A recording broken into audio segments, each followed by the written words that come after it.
자, 발해 외교 관계 관련된 내용 볼게요. 발해는 이제 당나라의 관계부터 이제 봐야 되는데, 당나라의 관계는 처음에는 대립 관계였죠. 그래서 8세기 초반까지는 무왕 때죠.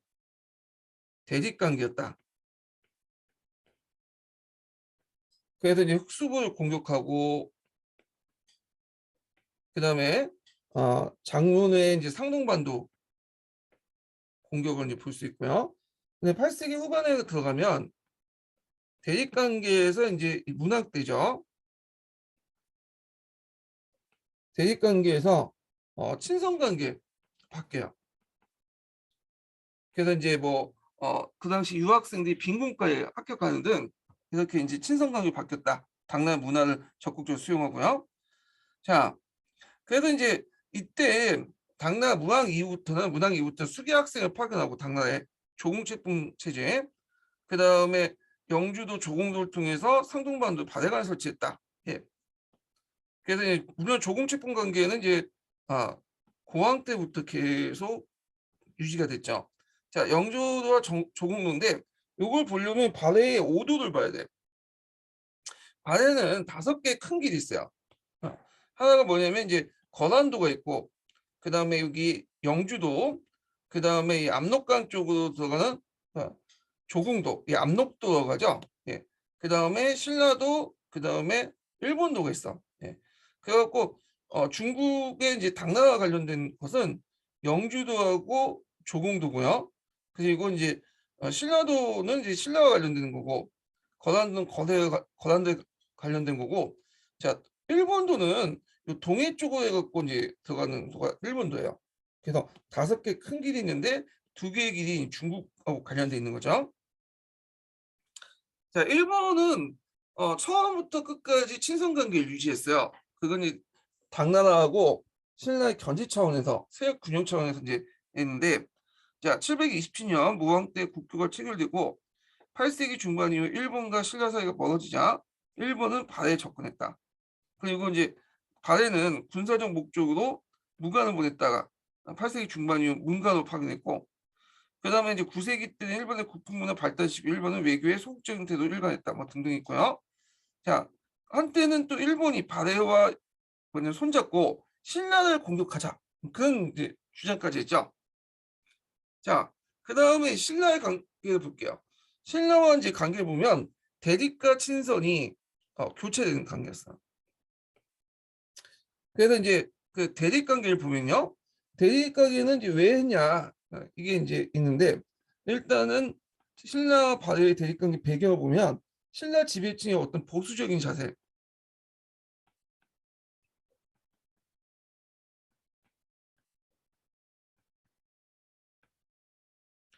다시 해볼게요. 이거 글씨가 안 돼.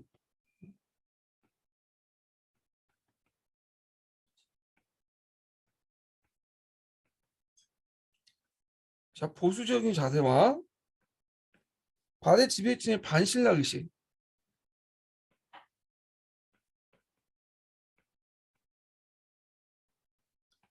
자, 그리고 당의 이강과 분열 정책, 이의제라고 하죠, 보통. 자, 이런 등등에서 대립된 측면이 있는데, 자, 일단은 그 사례를 보면요.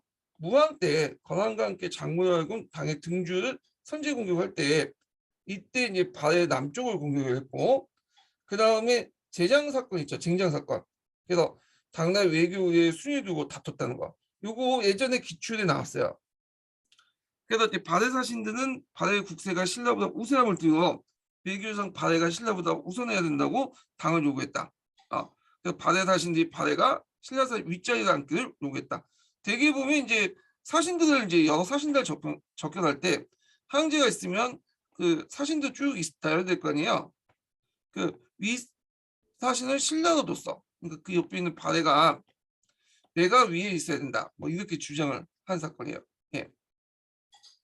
당 소정은 이를 거절하면서 신라편을 뒀는데, 이거에 대해 최치원이 사부로 북국 거상포를 올려서 감사의 표시를 했다. 요거는 앞에서 언급한 것처럼 발해를 그때 당시에 뭐라고 불렸냐면 북국이라고 불렸죠.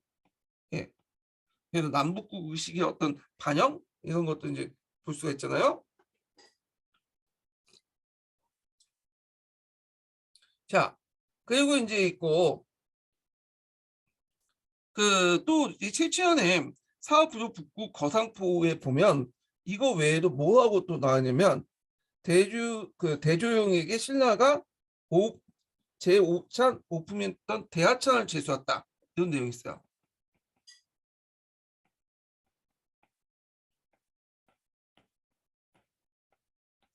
대하찬을 줬다는데 이건 아까 얘기한 좀 줬는지 안 줬는지 받았는지 안 받았는지 몰라요. 예. 받을 입장이었던 이게 좀 약간 좀 별로 안 좋겠죠. 오픈밖에 안 되잖아요. 예. 하여튼 그 내용이 있어요. 예. 그래서 그 추장 대조영이 신라 오품에 대하찬 벗을 주었다. 아, 그래서 이런 걸 볼 때 이제 그 당시 발해하고 신라가 통교가 있었다 이런 것들 이제 알 수 있죠. 그 다음에 또 이제 19년 기출문에 나왔던 게 등재서열 사건이야. 자, 이 등재서열 사건은 이제 뭐냐면 그 당시 이제 그 당나라 빈곤가가 있었어요. 빈곤가 이것도 예전에 기출문이 나왔죠. 그래서 외국인들을 대상으로 해갖고 보는 각오 시험이 있었어. 그때 그 당시 이제 발해와 신라가 이렇게 다투고 있었는데 그 당시 발해 이동과 발해 오소도 사이에 당의 빈곤가를 둘러싸고 싸움이 있었어. 그 누가 저 장원을 먼저 하냐 그거 가지고 이제 싸움이 있었는데 그 결과 이제 어떻게 됐냐면 이게 1차 등재사건과 이제 2차 등재사건이 있거든요. 예. 그래갖고 이제 1차 등재사건과 2차 등재사건은 있는데 이때 이제 수석 다툼이 벌어진 게 1차 등재사건이고 그 다음에 이제 2차 등재사건은 신라 최훈이와 오광창사 빈군과 수석 다툼 게 2차 등재사건이에요. 예. 그래서 이런 것을 통해서 이제 뭐냐면 발해와 신라 간의 경쟁 의식을 볼 수 있다. 이렇게 이제 보면 되겠죠. 등재 사건이 있었다. 이런 걸 좀 기억을 해두시고 그 다음에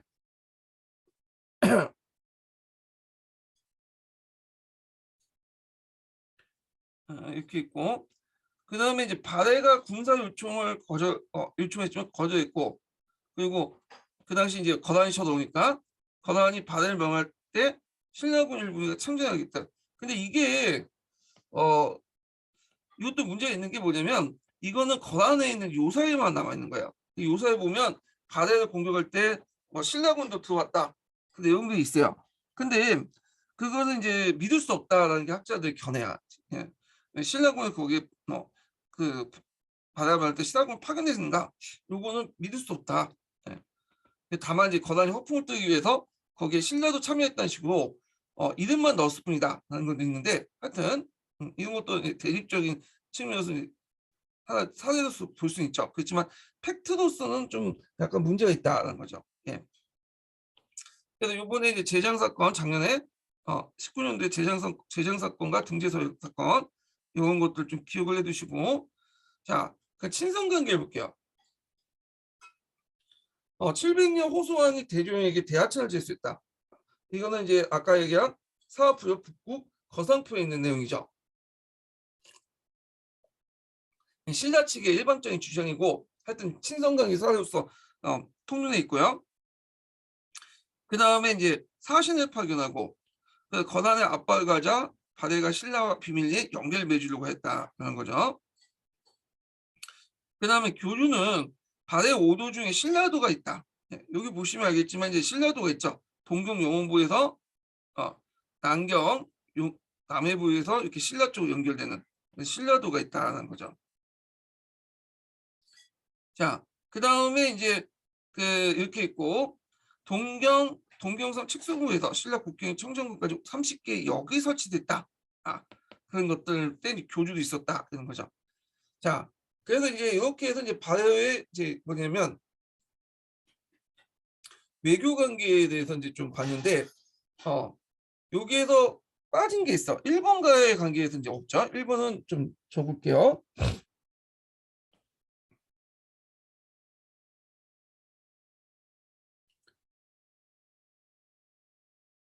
자, 일본을 이제 보면 음,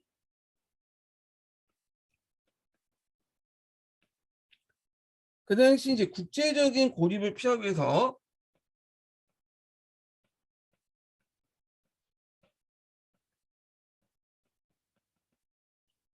외와 계속 친선 관계를 유지했다.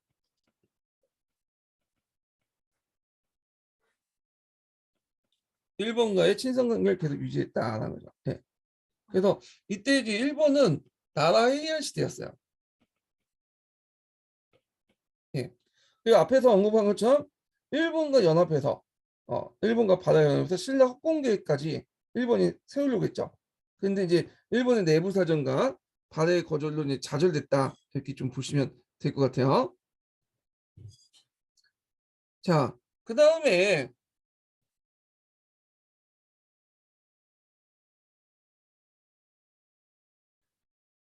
뒤에 넘어서 이제 발해가 우리 민족을 보는 근거해서 동북공정 관련된 내용을 볼게요.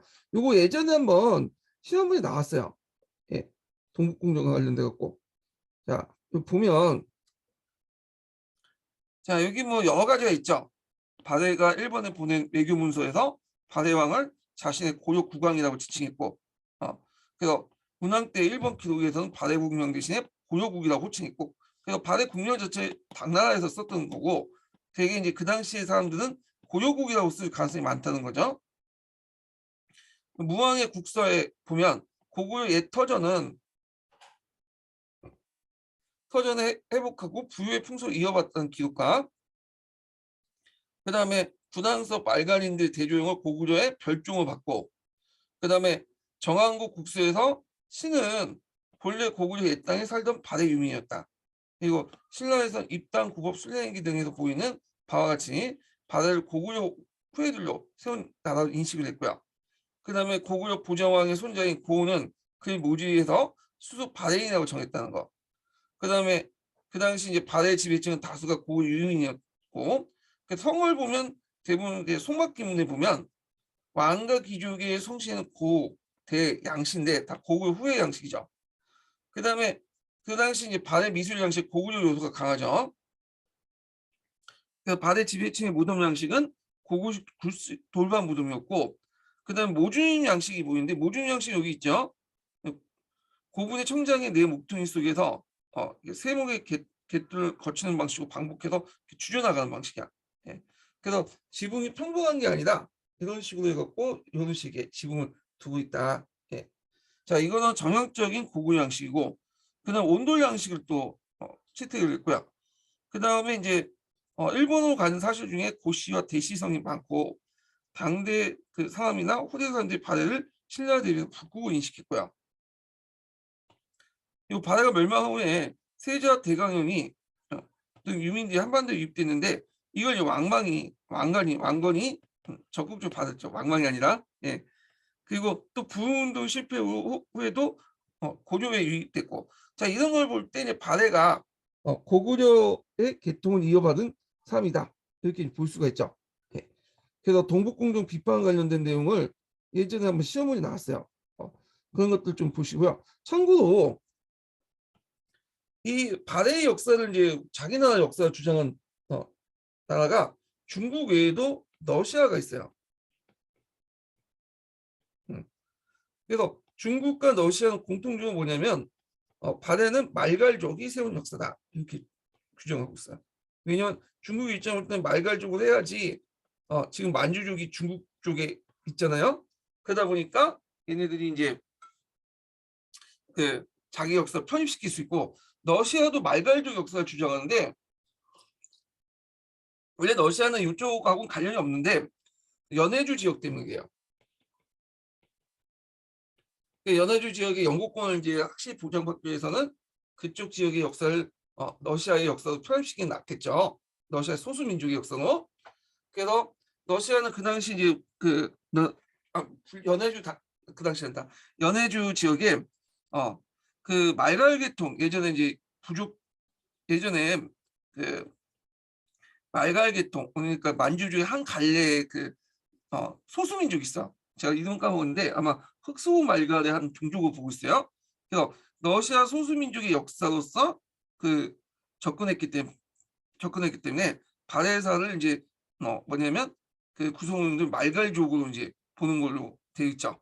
자, 근데 이제 일본하고 좀 우리나라는 좀 경우가 다르죠. 일본은 그 당시 이제 지배층은 고구려, 그 다음에 피지배층은 말갈 이렇게 보고 있어요. 이원적으로 보고 있죠. 이거 우리나라도 마찬가지예요. 예. 그래서 이렇게 중국, 러시아, 일본, 우리나라가 각기 다르게 발해의 역사를 접근하고 있다.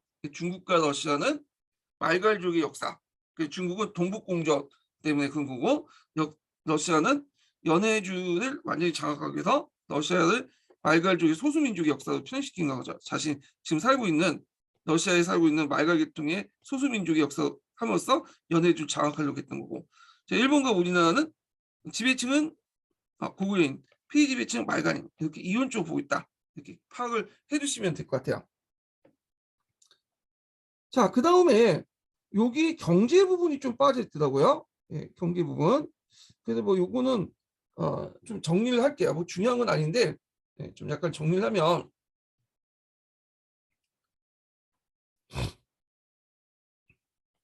발에 이제 경제 보면 화폐를 있는데 헌물 화폐를 주로 많이 사용했고요.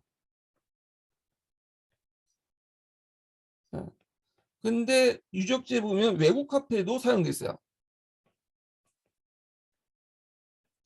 주로 당나라 화폐가 많이 발견되긴 하는데 가끔씩 일본 화폐도 발견이 돼요. 하동계진 같은. 예, 그래서 일본 화폐도 사용됐다.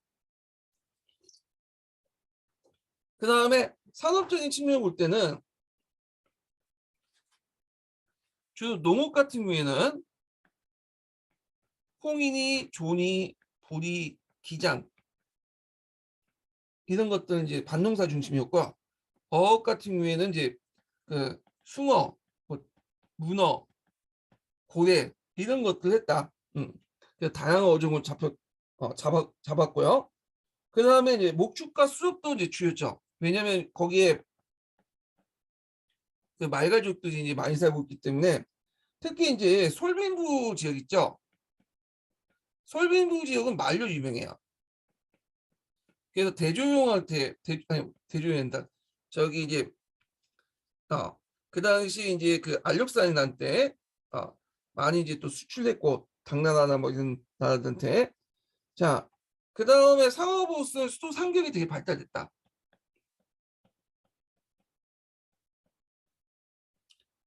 그래서 이제 수도 상경 등 주요 도시와 교통 요지에서 상업이 발달됐다. 예. 그 다음에 수공업 같은 것도 발달됐다고 그래요.